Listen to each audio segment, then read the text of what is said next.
Hey, good morning, Beartooth Bears. Happy Thursday morning to you. Hey, I wanted to come on and share our next 3 manners with you. We are on manner number 19, and so we're going to go through 21 today, and then just one more day tomorrow, and then we'll wrap these up. But then you'll have me come back on next week and start hitting every single manner and go in more detail with it so we can talk a little bit more about it. So let's get started with saying manner number 19 today is if you cough, sneeze, or burp, to make sure you cover your mouth. Now, there's a couple ways you can do that, and some kids have asked me already because we're wearing these guys. So why do we need to cover our mouth? Well, it's still polite. And what happens when you're out on the playground, or what happens when maybe you have this off?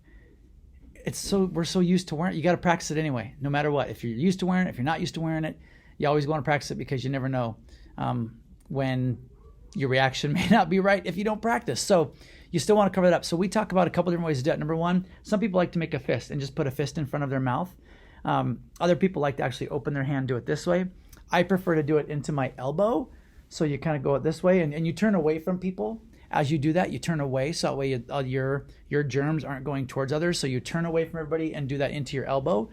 I've seen some kids, and I'm not a fan of this one, but they lift their shirt out and pull it over their nose and cough in there, or they sneeze into that.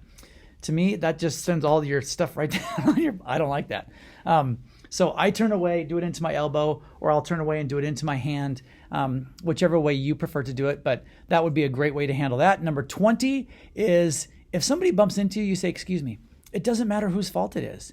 I've had this happen to me many times when I'm down at the metro waiting in line, or when I'm other places waiting in line. If somebody bumps into you, or you bump into somebody, it's just polite to say, "Oops, excuse me." Whether it was their fault or your fault really doesn't matter. You bumped into each other. You say, "Excuse me, pardon me," or "I'm sorry, my bad," whatever it is you want to say, but something to let them know that you noticed, and you'll be more careful. And again, it does not matter whose fault it is. It's just the polite thing to do. So you say that. And then the final one for today, number 21, this is a really important one. And there's a key word in here I'm going to talk about.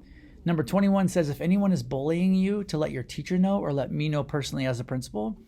But listen, that word bully sometimes is used way too often. Bullying isn't when somebody's just mean to you one time or says something that kind of hurts your feelings. Bullying is more than that. And we'll talk more about what that means later.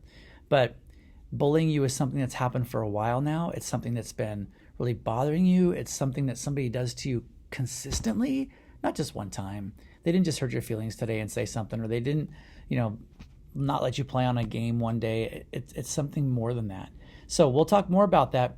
But if you're having problems in your classroom with other kids or other things going on, we always ask you to let your teachers know or let me know, so that way we can help you out. And we try to give you some things that you can do to help you through that situation. So have a wonderful day today. We'll be seeing you all later on at recess. Go get them, Bears. Good to see you.